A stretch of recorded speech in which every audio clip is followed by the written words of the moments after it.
Assalamualaikum Bu Bidan. Waalaikumsalam. Monggo Ibu, silahkan masuk. Nggih Ibu. Gimana Ibu, ada yang bisa saya bantu? Saya ingin konsultasi mengenai KB yang cocok untuk saya apa ya Bu?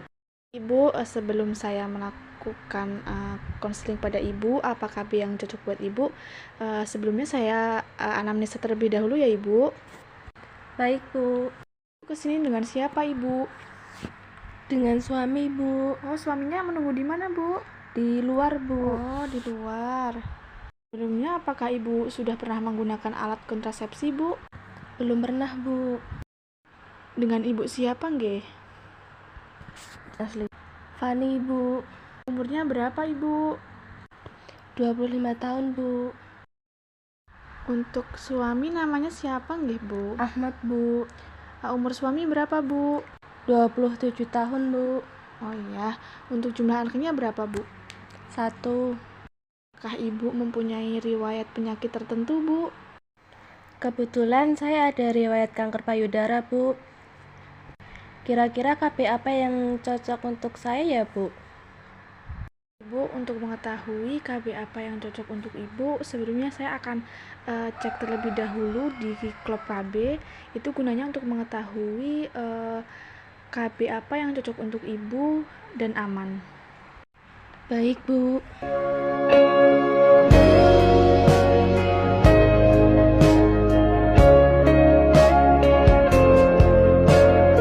Ibu, menurut klub KB yang barusan saya cek, Ibu hanya boleh menggunakan KB spiral atau IUD. Karena apa? Karena jika Ibu menggunakan KB yang mengandung hormonal, itu obatnya akan memperparah penyakit Ibu atau memperparah kanker payudara Ibu. Oh begitu ya Bu, berarti saya hanya boleh menggunakan KB IUD ya? Ibu hanya bisa menggunakan KB IUD. KB IUD itu pun Ibu bisa menggunakan IUD yang copper CU atau IUD dengan bahan yang tembaga, tidak bisa IUD dengan hormonal. Baik Ibu, saya mengikuti bagaimana baiknya saja. Baik Ibu, sebelum Ibu mantap menggunakan KB IUD, apakah Ibu sudah tahu apa itu IUD, cara kerjanya, keuntungan ataupun kerugiannya Ibu? Apakah sudah tahu? Belum tahu Bu. Ibu, akan saya jelaskan apa itu IUD, bagaimana cara kerjanya, apa keuntungannya dan apa kerugiannya. Tapi setelah saya menyampaikan apa itu IUD, cara kerja, keuntungan, kerugiannya, sebelum pemasangan Ibu tetap harus melakukan USG terlebih dahulu untuk melihat bagaimana kondisi rahim Ibu saat ini saat dilakukan pemasangan IUD di dalam rahim. Karena takutnya ada kondisi rahim yang tidak memungkinkan untuk Ibu memakai IUD ini. Ibu, jadi IUD itu adalah alat yang terbuat dari bahan plastik yang lentur. Nah, nantinya itu akan dimasukkan ke dalam rongga rahim Ibu. Dan IUD ini juga bisa digunakan dalam jangka panjang, yaitu 8-10 tahun. Pertama, yaitu mengganggu kemampuan sperma untuk melewati kavum uteri. Yang kedua, mencegah ovum dan sperma bertemu. Dan yang ketiga, mengganggu proses reproduktif sebelum sel telur mencapai uteri. Jadi, efektivitas dari IUD ini termasuk bagus ya Ibu. Keuntungan memakai IUD ini juga itu yang saya sampaikan tadi, efektivitasnya sangat tinggi, juga tidak mengganggu hubungan seksual, tidak berpengaruh terhadap ASI, dan efek sampingnya sangat kecil. Tapi juga ada kerugiannya Ibu. Nah, yang pertama itu nanti setelah pemasangan kemungkinan haid akan berlebih, jadi darah yang keluar dari rahim Ibu itu akan sedikit bertambah lah Ibu, jadi tidak seperti biasanya, akan keluar darah yang berlebih. Kemudian nyeri saat haid. Selanjutnya peningkatan resiko radang panggul atau bisa bekal-bekal seperti itu ya Ibu. ada kemungkinan IUD terlepas keluar.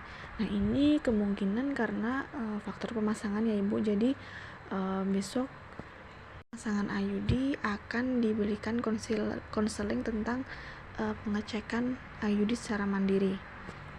Walaupun efektivitas dari IUD ini sangat lumayan efektif, tapi juga tidak menutup kemungkinan kalau IUD ini bisa gagal dari faktor mungkin bisa salah pemasangan. Ya, semoga saja besok saat Ibu pemasangan IUD-nya bisa terpasang bagus ya Ibu, dan efektivitasnya juga baik. Itu pemasangan IUD itu biasanya saat siklus menstruasi, yaitu pada hari-hari terakhir. Jadi Ibu bisa